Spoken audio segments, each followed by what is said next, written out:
What's up, everybody? Welcome to ITG Daily, the show that brings you the hottest in gaming news. I'm Drew Bosley. You can find me on Twitter at ArtisticGamer28. That's the one, the only Scott Savage. You can find him on Twitter at Savage. Scott, what a show we got lined up today, man. Yeah, I always joke about how the news is just always going and getting more intense, but we have another update on a story that's just absolutely blown up this week. So. That's for sure. But before we get into that, you should be live with us over on twitch.tv/theofficialITG, as well as YouTube. If you can't join us live, that means you should hit us up later. InsideTheGame.ca podcast services, TV streaming networks around the globe. Scott, coming up on today's show, Bobby Kotick says Activision Blizzard's response was tone deaf. And now it's Metal Gear Solid and Abandoned. Oh man, Blue Box is back at it again. And Valve doesn't want to draw comparisons to the Nintendo Switch. Well, they started that off on the wrong foot. Yeah. I don't know if there's any other way around that one, man. We'll get to it, but it doesn't look like a PS Vita. No, it certainly does not, right? Yeah. All right, let's get into the topic we've been covering now, what seems like for a very long time, and with good reason, because Activision Blizzard CEO calls company's response to the suit tone deaf. Activision Blizzard CEO Bobby Kotick sent a lengthy letter to employees late on Tuesday, listing steps the company will take to address widespread allegations of sexist and discriminatory conduct at the Call of Duty and World of Warcraft gaming company.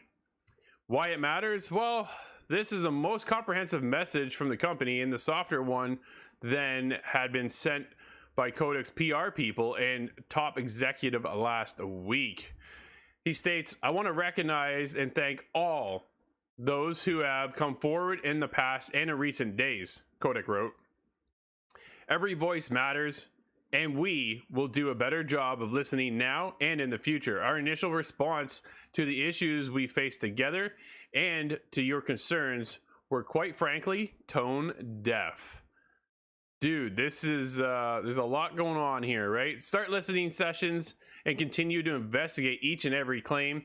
Terminate any managers found to have an impeded or integrity of the process of the evaluation claims, and imposing appropriate consequences. Dude, people are about to get fired.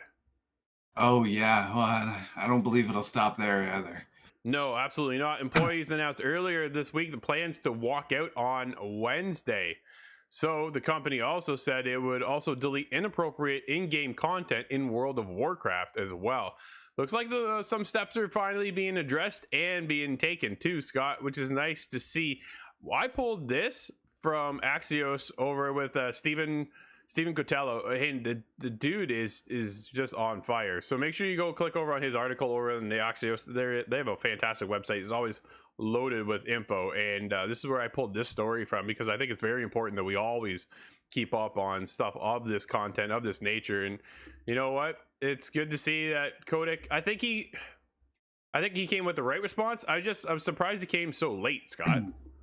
Yeah, this situation has really just developed into a mushroom cloud, and of course they have to respond in a favorable manner. You know, their PR team dropped the ball, supposedly. Absolutely. According to this, it wasn't good enough, and somebody has to take responsibility. And this sounds like they really are going to clean up. And I'm more satisfied with this response than the last one. Yep. That was still understanding, but just kind of softened. This sure, there is a consequence coming down the line. Absolutely. So it's good to see that they're on this. It's nice to see that Kotick took to a letter finally to address this issue, and hopefully things will get resolved, and the people that, you know what, do deserve to get fired get let go, and it just makes it for a better place to go to work. We touched on in the past, the last thing you want to do is go to work when it's in a situation like this, where you get up in the morning and your stomach's just twisting and turning because you don't want to go to work. And that's not cool, because what do we all do at the end of the day? Dude, we're playing video games, right? Like they're creating a piece of artwork that others are going to love and enjoy and just have a blast playing. And when it's tainted by internals like this with sexual harassment and things like that, it's just not really worth going to work for anymore. No, and how are you supposed to be creative in that kind of a setting either? Exactly. Like it's not a grocery store job. I use my own experience because I've had terrible culture in there, nowhere near this. Yeah. But that's something that's far easier to walk away from, and you're not put on the spot having to be creative in the midst of it. I can't even imagine that. Yeah, no, I think we've all had bad experiences in the past. I know I have, and it's just going to work sometimes really, really sucks. And when you're burdened with that kind of scenario too, it just makes it even worse. But Scott, let's get into. Do we really want to do this again, Scott? I just can't. I can't bring myself to do it, Scott. There's a lot of mystery. Abandoned game posts blurry image that looks like Big Boss from Metal Gear Solid. Blue Box Studio shares a new image to promote its upcoming survival horror game, Abandoned, that seems to feature a Big Boss-esque character. Scott, dude, they just keep jumping into this thing, man. So they put out a little Twitter post, and rightfully so. They're getting ready to launch their new app or whatever that goes with this game, right? So the PlayStation 5 exclusive survivor horror game Abandoned has been turning heads since its reveal earlier this year, but it's also generated quite a bit of interest for another reason. Despite Blue Box Game Studios outright denying that Abandoned has any kind of association with Hideo Kojima or Silent Hill, rumors have persisted that the game is secretly being developed by Kojima Productions. That is quite a rumor, though. Dude, that's not one to be taken lightly, right? So No. they took to Twitter. They took to Twitter, and I got to pull this up. So our good buddy Brad, Northern Nerdcast, sent me this. Blue Box. Okay, you ready? Actually, we're gonna flip this over too. Blue Box posted, with Abandoned, this is about their app coming up. We wanted to deliver a new gameplay narrative. The way you explore fight and progress is all done differently and unique. With the real-time experience, you'll not only get to see the high-end graphics, you'll also experience how the game feels like. So, we're hoping for all of you joining the exciting real-time experience. Like, who calls it that? And to introduce you Abandoned in the best way possible. So, just wait for the reveal and relax. Ready? After that, a tweet below that is Hideo Kojima himself saying too many meetings with a smiling, laughing face. Dude, what is, like, seriously, it just keeps going. And I'm more and more confused by this each and every single day, to the point where I've kind of let it go and stopped. And then Kojima piped up today. Dude, I really don't know what's going to happen here, Scott. But if Kojima is behind this, dude, that is one twisted way to reveal this game.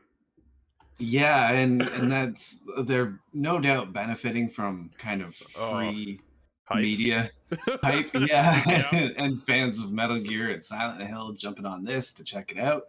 But you think they would just go full with it and put Kojima's name on it if that were the case.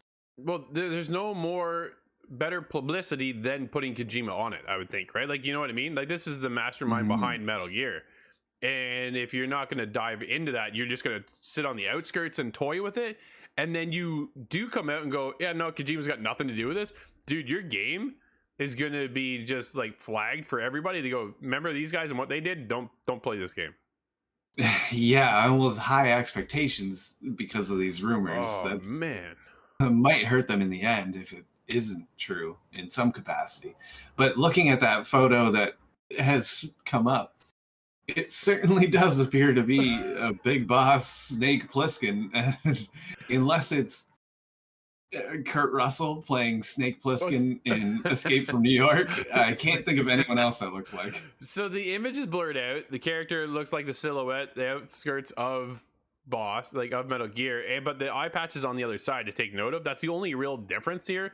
So like they're toying with this whole situation, right? And it just keeps coming back. Metal Gear Solid 5, I have to go back to finish. I got stuck on some big fight and I just never went back. And the more I think about it, the more I want to go play that. But Abandoned, dude, is just one of these things. I don't know, man. Like, I really don't know where this game is going to lie. We're all going to jump on this new app and check it out. I got to see what's going on, man. At this point, right, the intrigue of it all and their marketing deployment here, Scott, has triggered me to go, I gotta see more. It's kind of like watching a car crash, right? Everybody slows down, they go, what is this about, right? Like everybody. So I think they're slowly working away at it, and if Kojima is involved, dude, everybody's gonna be on board, because we've been waiting for that. Well, I say we, a lot of you have all been waiting for a Silent Hill experience like the PT that came out of Kojima back on PS3 days, right? We were all hoping that it was going to carry over, and no one's seen anything since. Instead, we got Death Stranding. But if this brings up the opportunity here to dive into what they call a survival horror game, dude, and you put Kojima's name on it, everybody's going to be in. There's something I'm afraid of happening, and it's something that we've seen and talked about quite a lot, and that is the omission of Splinter Cell and the outsourcing that Sam Fisher has been doing to every other Ubisoft product. Yeah, I fear that Solid Snake, if he starts appearing in too many places, is going to do the same thing. Sure. He's already in Smash Brothers. That was quite a strange occurrence. So maybe he appears the character in some manner in this, but of course I'm speculating.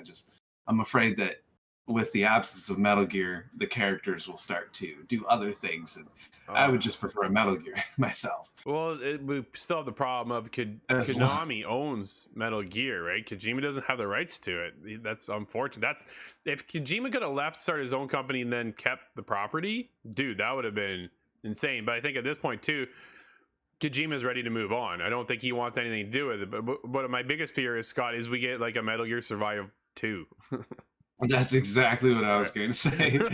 I'm going to be happy in any instance of Metal Gear. It could be Metal Gear, the NES versions, but just upscaled into 4K. And you know what? I would buy that. I just want a one remake. I'm really striving for that right now. At this point, that I'd be so in for that. But oh yeah, we'll see. The new app here for Abandoned is dropping in a matter of days. We're gonna check it out. We're gonna have to see what's going on, man. You've piqued my interest, and now I gotta know more. What a train wreck of a ride this has turned into. But Scott, let's get into what Valve is hoping wouldn't be compared to. Valve wouldn't be drawn into comparisons between Steam Deck and the Nintendo Switch. Since the moment of its reveal, comparison between the Steam Deck and the Nintendo Switch immediately began. No way. And how could you stop them, right? They're both handhelds that play mostly the same games and sell at roughly the same price point. This comes from Valve themselves. We tried to make all the decisions really in Steam Deck that targeted the PC gaming audience and that served the customers that were already having a good time interacting with the games that are on the platform, on our platform. The Valve designer Greg Coomer told IGN, although the Steam Deck obviously shares some aesthetic similarities with a Switch, Comer said that's an artifact. Dude, remember their game Artifact? An artifact of how we perceived down the design direction and not much else. I don't think there's really much else in the world of comparing the Steam Deck to the Switch. Just the fact that it looks like a Switch, right? Yeah, spec-wise, it's completely different. And I disagree with the statement of they play mostly the same games. I would hazard a guess there is less than a dozen crossovers. Nintendo has a lot of their own properties, and that's, of course, what's going to differentiate it. Even if Steam had gone full steam ahead with making a Switch look-alike copy, there's always the Nintendo products that will separate that. Wow. Scott, breaking news. Northern Nerdcast joins us over at twitch.tv/official ITG and says Blue Bucks just tweeted now that their app is available a day early. Dun, dun, dun, dun. How funny would it be if you open it up and you get the bling kind of sound, the alert noise, or the Kodak rings? That's all I need to hear. What if it's actually Splinter Cell and you get that piching comes up? It's Splinter Cell, everybody. I'd be just excited at this point now. Oh man, absolutely. But let's get back into the Steam Deck here. Scott, I think you're absolutely right. That statement to me, I thought, well, that doesn't make any sense. Nintendo and Steam are two completely different platforms. You can only play Nintendo games on Nintendo platforms. You're not going to find those games over on Steam, right? You're only going to get Animal Crossing, Smash Brothers, Mario, like all those content for those games are going to be on one platform, not Steam Deck. So to me, that was a bit of a weird statement as well. But yeah, when it comes down to it, I think they're two completely different platforms, but they very look the similar in aesthetics wise, right? Big difference being the touchpad, the touch triggers on the back, kind of like an Elite controller from Xbox, and then the touchpad on the Surface as well, right? So there are a lot of similarities to the ergonomics of the actual platforms, but there are two completely different things, man. Well, they've unfortunately in this scenario they've been compared even more. I believe it was yesterday they demoed and had one of the Valve people show it off and just kind of go through some of the actions, use the touchpads and that sort of thing. But what they did show off, one of the things that is a Nintendo kind of idea at the moment, is that gyroscopic action. Oh yeah, for aim and certain other things that could be used. Yeah, any sort of racing title could be used that way. Sure. And that's something that Nintendo really worked on with the Joy-Con controllers, and that's so far uniquely a Switch thing. Well, we've seen it before too in the past with the 6-axis controller on a PlayStation, right? They've had the ability to tilt the controller and things like that. So it's kind of one of those things, right? But he says when you pick this up, it feels much more like the ergonomics for somebody who is used to playing with an expensive game controller, right? Because it's bigger and it's bulkier than a Switch. That's what Newell explained. And if we're right, that's the right trade-off to me to be making for the audience that we're going after. Dude, they're going for the high-end consumer who is already invested in their Steam library. That's where they're heading, right? And that's, to me, this is awesome. Like, I cannot wait to get one of these in my hand. An expensive game controller. Oh, right? I just unmuted us. I cannot wait to get in on one of these things because I said it in the past how much I'm a couch kind of gamer, right? I'm always a console guy. So to come back after being on my PC all day and play another thing on my PC is not really what I'm after to do. I'd much rather be able to bring my library with me, and you can do that now by downloading the game, and which is just incredible to even think that that's a possibility now. But I guess we are kind of getting there, and it's not a streaming situation either, a la like Google Stadia. It's you can download it to a card and then take off from where you left off with a save file to the cloud. That's the coolest aspect of it, man. So you can just pick up and go, right? If you are a Steam player and you're on here and then you take off to go somewhere else, you can still bring that with you via the Steam Deck, which is, to me, I think is incredible. And I can't wait to get one of these things. I think that looks awesome. I think the opportunity there for this game is going to be, this console is going to be fantastic. And I think it's already sold out if I'm not mistaken. So. Oh geez, yeah. Well, there's still the recovering from that semiconductor shortage that plagued the PlayStation more than anyone. But I wonder if there's all 100 of these built so far. Yeah, we'll see, Scott. Speaking of plagues, let's talk about the Oculus Quest 2 sales are paused as Facebook adds a silicone cover to the boxes of every new headset following reports of a facial skin irritation with the original foam. Oh, that sucks, man. So if you bought one recently, you might get a bit of a rash on your face because it's not sealed properly from what I'm understanding here in this article. They are launching another run of the Oculus Quest 2 on August 24th. It's the 128 gigabyte. It's funny because Steve hit me up yesterday. He said, Drew, is this good? Like, should I be getting this? Is it a good price? I'm like, dude, absolutely. I'm like, this thing was regularly like $400, and if you can get it for $299, why not? And it gets them into the world of the VR too. So I think it's a cool thing to get into, but right now they're facing some kind of skin irritation when you put it on for hours. I've had mine for so long now that I missed all this. So I guess this is on like a recent run of the platform, and it's unfortunate right now. It's not really going well for some consumers. Oh yeah, you're trying to play and battle motion sickness already. So can you imagine if you are successful and now you get to like 1.5, 2 hour long play sessions, but this thing just starts irritating your face? That's so uncomfortable and obviously a detriment to the product. Absolutely. Yeah, not very cool whatsoever, Scott.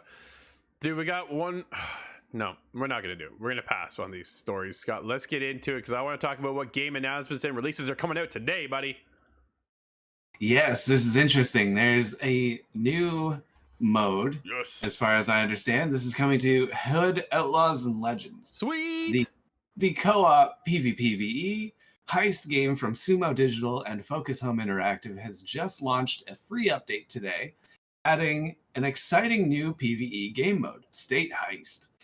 And I'm excited. I haven't even gotten into this game, but the sounds of it are exciting me already. State Heist mode replaces the enemy player team with an even deadlier opposition from an AI-controlled state, introducing challenging new mechanics and emphasizing stealth and cooperation. Your team of 4 will be pitted against a far more dangerous and responsive state, with limitations on respawning, for a completely new dynamic that requires a more careful and methodical approach to success. Now, we were just talking about Splinter Cell. I can't get that out of my head. But the stealth part to this game is something that drew me in, so this is exciting. But to celebrate today's launch of State Heist, Focus and Sumo are kicking off the Survive the State event. Players who successfully steal the chest in State Heist without dying will receive the new Shadow Lord's costume for the character they are playing. Be tenacious and get them all. Rewards will be unlocked when the event ends August 2nd. That is their statement. Dude, I'm in. Like I've been waiting for this particular game mode and their battle pass to launch, and I have yet to see the battle pass. They say it's coming soon. They launched the PvP aspect of it, right? So PvPvE. And now they've taken out that PvP part and brought in just a PvE mode. Now, I was talking to my brother this morning. I mentioned this to you earlier, Scott, off camera. The fact that when he jumped in, dude, it's like a one shot and you're dead from the NPCs. Yeah. So this is meant to be a stealth game. He says he's playing with a bunch of randoms, and dude, they're just running all over the place. And you can't play a stealth game when you're playing it like Call of Duty. It doesn't work that way. This is not For Honor. No, exactly. So when you die, though, you leave a ring behind, and your teammate has to come and get that ring and then bring you to a spawn point to bring you back. So like that was a cool aspect, a nice little twist they've added. And in the PvPvE game mode, you or one of your other teammates, or you can team up for 2 of you, have to hoist over the chest. Here it automatically gets hoisted, and you need to stop the sheriff from getting at you. Dude, I can't wait to get into this. We're actually back again tonight, and we're going to be playing this game mode. So make sure you join us over at twitch.tv/theofficialitg, as we'll be back playing more Hood, because I cannot wait to play, dude. This is going to be a blast. This is my game mode I've been waiting for a very long time. It kind of reminds me, I said about it, touched on it a long time ago, kind of reminds me of Assassin's Creed Brotherhood in a sense, and it's just that stealth aspect I've been loving to get into. But Scott, we have actual releases today as well, buddy. What do we have? Yes, Chernobylite comes out of early access today. That is on PC. That's an exciting one because Nate and I had a chance to take a look at that one. There's a video, I believe, that is up on our channel on YouTube if you want to check that out. But there's also Nier Reincarnation coming to the Android and iOS operating systems. So that's quite curious. I'm not familiar with this one, but I'm going to have to check that out shortly. Then we have The Forgotten City coming to PlayStation 4, PlayStation 5, Xbox One, Series X and S, and the PC. Just about everywhere but Switch and Stadia. Another one that I'm excited on. Again, can't give any spoilers other than that. Then we have Final Fantasy 1, 2, and 3 Pixel Remastered. Those are coming to the Android, the iOS, and actually the PC. That's quite the list, buddy. Lastly, we have Unbound Worlds Apart. That's coming to the PC and the Switch. That's awesome. That's quite the list for sure. Dude, that's going to do it for today's episode. Everybody, thank you for hanging out with us. Don't forget, you can always join us live over at twitch.tv/theofficialitg, as well as YouTube. But if you can't join us live, that means you should hit us up later inside the game.ca, podcast services, and TV streaming networks around the globe. Until tomorrow, everybody, I'm Drew, that's Scott, and we'll see you inside the game.